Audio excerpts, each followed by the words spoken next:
En dépit de toutes les mesures de prévention, des habilitations et des formations rigoureuses mises en place, le risque zéro n'existe pas en matière d'électricité. Les situations d'urgence telles que l'électrisation ou l'incendie d'origine électrique peuvent survenir même dans les environnements les plus sécurisés. Ce chapitre abordera les actions essentielles à entreprendre lorsque ces événements critiques se produisent, en soulignant l'importance d'une préparation adéquate pour minimiser les conséquences et protéger les vies. La sécurité des travailleurs est une préoccupation majeure de l'employeur, ancrée dans ses obligations légales et morales. Il s'agit d'une responsabilité fondamentale visant à protéger la santé et l'intégrité physique de chaque employé. Il est absolument essentiel de souligner que l'employeur n'a pas seulement une obligation de prévention des risques, mais également une obligation d'organisation des premiers secours en cas d'accident du travail, de malaise ou de maladie. Et qu'un plan d'intervention incendie doit être en place. Ce plan, qui doit être adapté aux spécificités de l'entreprise, précise les actions à mener, les ressources à mobiliser et les responsabilités de chacun. Le personnel doit être formé à l'utilisation sécuritaire des équipements et à la réaction en cas d'urgence. De plus, les équipements en place doivent être vérifiés régulièrement pour garantir leur bon fonctionnement et leur conformité, évitant ainsi les pannes et les accidents. Ces deux aspects sont cruciaux pour la sécurité au travail. En somme, l'application rigoureuse de ces mesures de sécurité, de la prévention des risques à la formation du personnel, en passant par les premiers secours et les plans d'évacuation, n'est pas une option, mais une exigence fondamentale. C'est le socle sur lequel repose la protection des travailleurs, assurant un environnement de travail sain et sécurisé pour tous. Pour faire face à un accident d'origine électrique, des procédures d'urgence doivent être mises en place. Pour une intervention en toute sécurité, le personnel formé et équipé doit suivre scrupuleusement les instructions de sécurité spécifiques à l'entreprise. Ces directives couvrent tous les risques potentiels, et pas seulement ceux liés aux accidents électriques. Le port d'équipements de protection individuelle, EPI, adaptés, est obligatoire afin d'assurer la sécurité de l'intervenant et, le cas échéant, de la victime. Selon vous, quelle sera la première action à mener? En effet, il faut protéger la victime.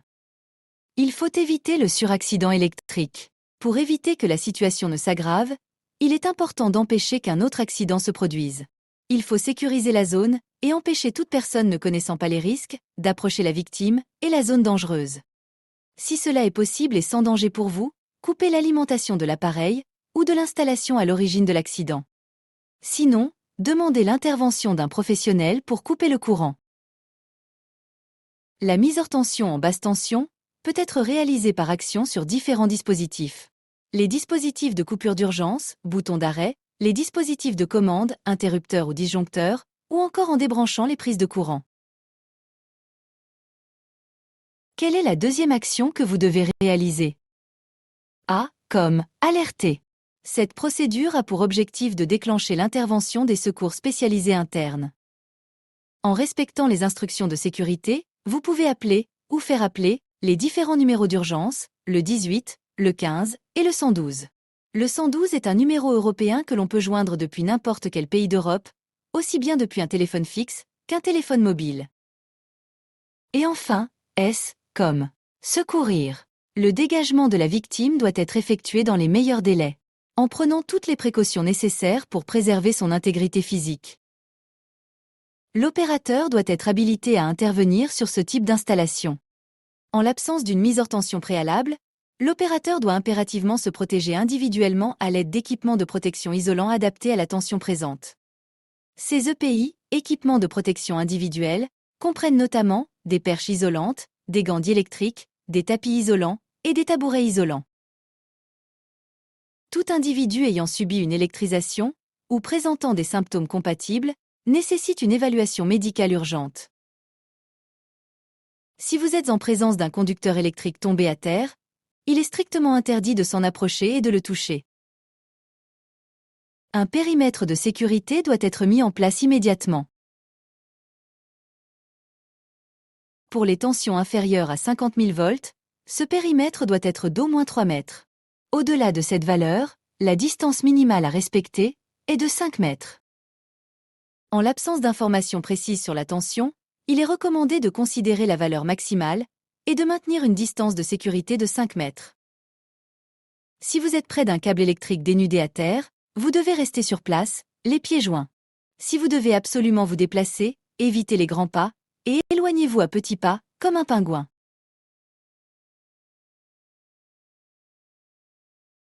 Vous pouvez aussi vous éloigner par bonds successifs pour éviter ce qu'on appelle la tension de pas. La tension de pas survient lorsque vos pieds se trouvent sur des points ayant des potentiels électriques différents. Cette disparité crée une différence de potentiel entre vos pieds, appelée tension de pas, générant un courant qui peut traverser vos jambes. Un autre type d'accident très courant se produit lorsqu'un engin agricole, un camion, une grue ou une nacelle entre en contact avec une ligne électrique sous tension. Lorsque vous vous retrouvez dans cette situation délicate, la meilleure chose à faire est de rester bien calé à l'intérieur de votre véhicule. Oubliez la légende urbaine des pneus protecteurs, c'est le principe de la cage de Faraday qui agit comme votre bouclier, transformant l'habitacle en un refuge sûr contre l'électricité. Tant que vous ne bougez pas, vous êtes hors de danger. Cependant, si l'urgence vous pousse à quitter cet abri métallique, la prudence est de mise. Il vous faudra éviter à tout prix de toucher simultanément le sol et le véhicule.